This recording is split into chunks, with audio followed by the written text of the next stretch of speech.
Welcome to Patches 53 on the route, and today we're at a special place, Django Fest Northwest 2010, and of course it's the 10-year anniversary, so that's special. And on top of that, it's of course the 100 years anniversary of Django's Reinhardt. Correct. So I'm with Nick Lehr. So tell us a bit about that. Well, first of all, tell us, how did you become involved in the gypsy jazz, and how did you fall in love with that music? Well, I lived over in Amsterdam from the year of, I think, 1990 to 1995. And that's where I met Robin Nolan. That was in about 91, I think. He was just a wee tot. I don't even think he was shaving then. Maybe he was Starting 21 or something. Yes, you know, a young lad. I was younger myself, and you know, we became good friends, and I just started hanging out with the band, and we kind of, you know, shared a flat. Well, I didn't actually live in the flat, but I was over there a lot, and we just had a real good time over there in Amsterdam for a while. And then I moved back over here. Actually, I moved to the north end of this island, Whidbey Island. Okay. And I've been, you know, got interested in the music then and started playing, you know, and stuff. And then I went back over to visit Robin in Amsterdam in the year 2000. And one of the things we did, actually I had a guitar built for me by a fellow named Rob Aylward in England, builds these fine guitars. And I went over and picked that up.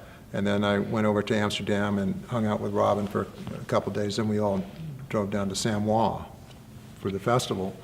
And it was during that time that this was the year 2000, and it was during that time that we kind of were sitting there, man, it would sure be great if we had something like this in the United States, you know, because... Especially on the West Coast. Music like this is that's the only real, you know, the only venue for it that's going to be, you know, really successful as a festival, I think, you know, and that's what we decided then, because, you know, you can play in little clubs and stuff, but it's not going to build the excitement and the energy that's needed to get this music out to the masses that a festival would. So with that in mind, I came back in the year 2000, and I had seen the band Pearl Django in this very space that we're sitting right now, I think it was 1999 sometime, and I'd seen him here, and the house was jam-packed, and the people were loving it. And so I didn't need to be a rocket scientist to figure out that this would be a good place to do it. So I approached Stacy, the director there, and presented her with this idea. I believe that was shortly after I got back from Samoa. Mm-hmm. And then after about, I don't know, 6 months of badgering her and making all sorts of deals and stuff, and if it didn't sell out, I would buy all the empty seats, you know, stuff like that. You know, it took a while. You know, she didn't know anything about Django Fest. No one did, really. No, I mean, it was like, you know. So, but after a while, she relented, and we scheduled the first festival. That was October sometime of 2001, and as Robin told you earlier, it was very simple. We had Pearl Django, Robin open and Pearl Django close on Friday night, and then we reversed it on Saturday night. We had some workshops on Saturday and Sunday, and that was the first one. Everything was sold out. The workshops went great. Uh-huh. And then the next year we added some more bands, added a few more shows, and then it just kept growing from there. And then eventually in 2003, 2004, we started adding Django Fest San Francisco, Django Fest Laguna Beach, and Django Fest Colorado, and Django Fest on tour. So, you know, we've taken it quite a few places. And then also I've let a couple different people use the Django Fest name in some other places. Alfonso Ponticelli was doing a Django Fest Chicago for a while. I think he's changed the name up on that sense. And then Stefan Rumble was doing something too out in New York. But you know, it's a small community really of people that really that play the music, and it's getting to be a larger community of people that enjoy it, I think. Mm-hmm.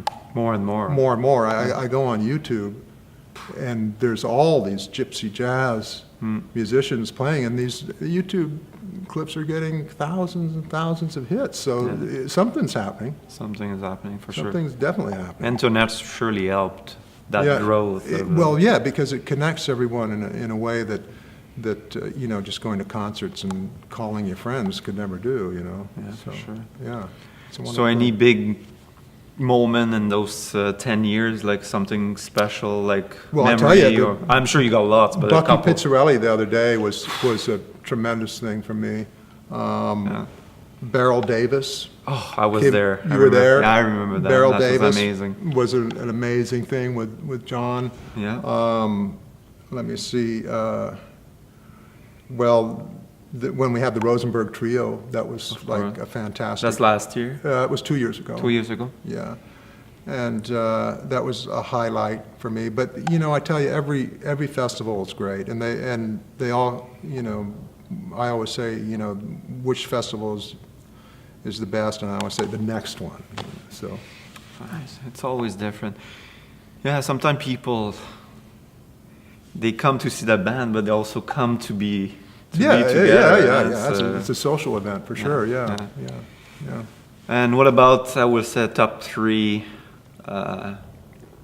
artists that you will dream to bring here? Because some of them are a bit hard to bring to convince. We've tried to get Borelli before. Yeah. And that didn't work out too well, but I, you know, have been talking to him through Stockolo a little bit, and it seems like, you know, that might work sometime in the future. So I'm not giving up on that one, Borelli Lagrange. Yeah. And what else? Who else? You know, of course, we'd like to get, you know, any of the big guys that we haven't had already. You know, like Fappy Lafontaine or